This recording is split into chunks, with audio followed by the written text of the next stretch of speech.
Today, class, we're going to study about the slope of a limit.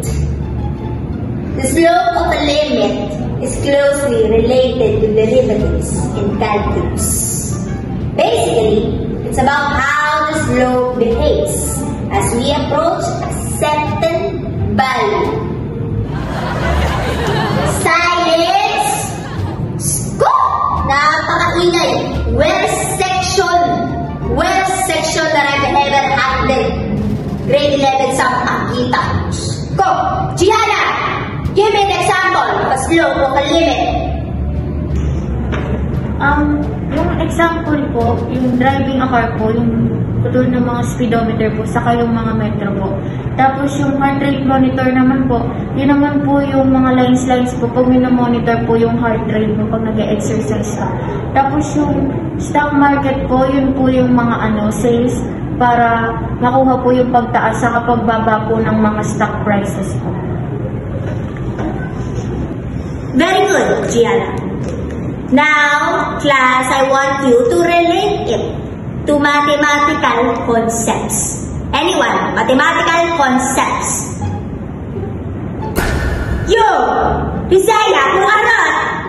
Give me one.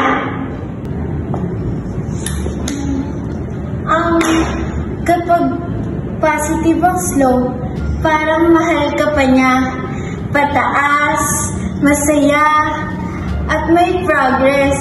Pero kapag negative na, parang iniwan ka na niya, pababa, mabagal, at unti-unting nawawala. Seriously? Sabi ko mathematical concept. Humugot ng malambing ka. Diyos ko po, ang kabataan. Every part may mga derivatives, limits, trigonometry, saka yung algebra, and so on and so on. Sa madaling salita, ito ay mahalaga dahil ito yung nakikip track ng pagbabago. It is the rate of change. Katulad yan. Kahit sa totoong buhay, kita yan sisimot. Ko, bait-bait niyan dati, hindi yan nag-make up, palaan lang, hindi ko alam kung anong nangyari dyan. Be ready for a quiz tomorrow, 50 items.